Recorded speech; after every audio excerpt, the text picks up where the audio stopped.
नारायण अर्चन, श्री नारायण, श्री कृष्ण, श्री राम अर्चन में सबसे ज्यादा हमें ध्यान रखना चाहिए पवित्रता का।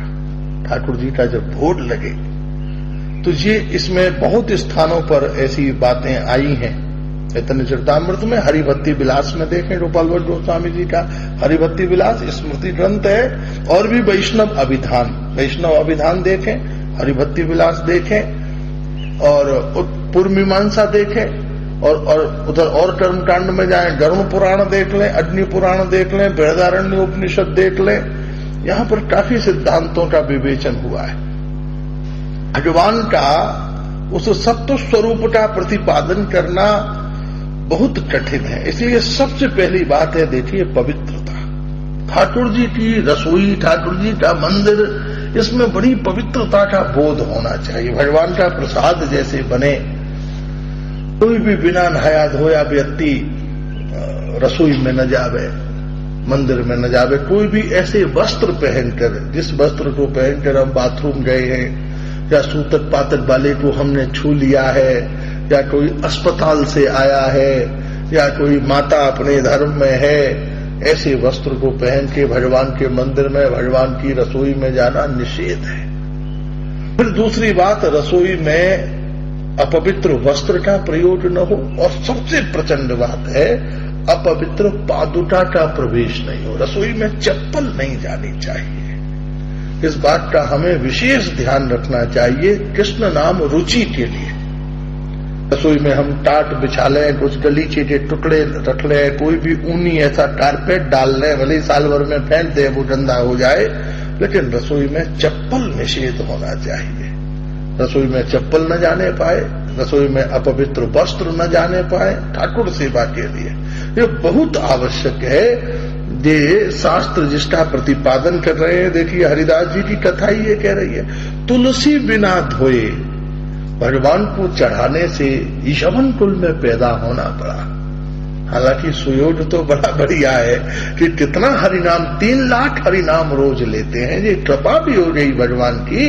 लेकिन फिर भी आप सोचिए, तुलसी बिना धोए भगवान को चढ़ा देने से ऐसी स्थिति हो गई। तो जो और चीजों की अपवित्रता, ठाकुर जी के भोग के बर्तन अलग हों, यहाँ ये बात कहने की कोई आवश्यकता नहीं है क्योंकि सब विज्ञ पुरुष हैं। लेकिन एक प्रसंगानुबंध, कोई टेप सुने तो उस तक भी वो बात पहुंच जाए प्रसंगानुबंध में, क्योंकि हरिदास जी के चरित्र का कथा चरित्र है।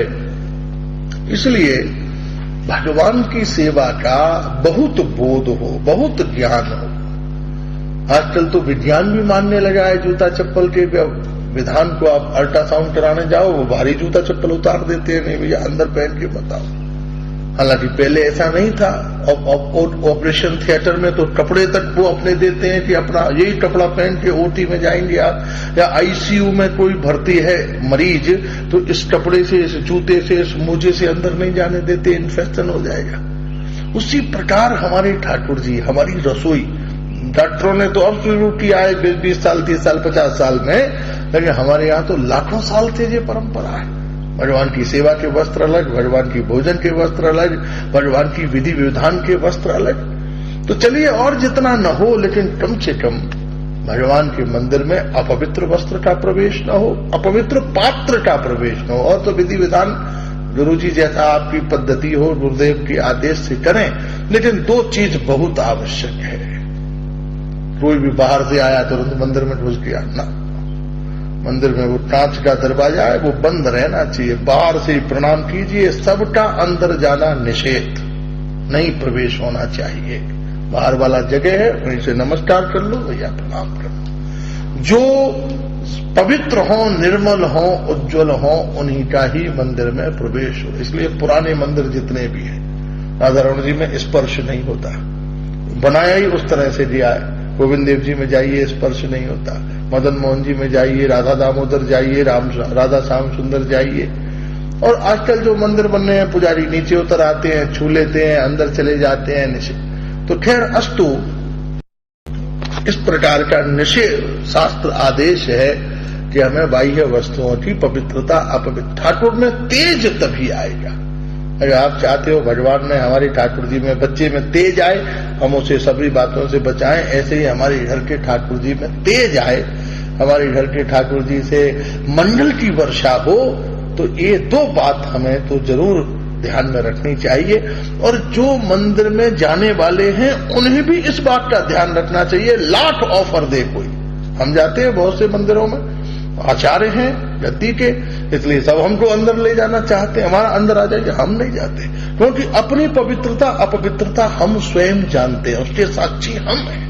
हमको अपराध लगेगा अगर किसी ने हमको ऑफर दिया, आप हमारे अंदर से दर्शन कर लीजिए, हम जानते हैं हम बाथरूम में कर आए हैं या किसी को छू आए हैं या पब्लिकली होकर हम आए हैं, पता नहीं किसको क्या है, तो हम मंदिर में जाएं तो बुलाने वाले को इतना अपराध नहीं है जितना जाने वाले को अपराध है।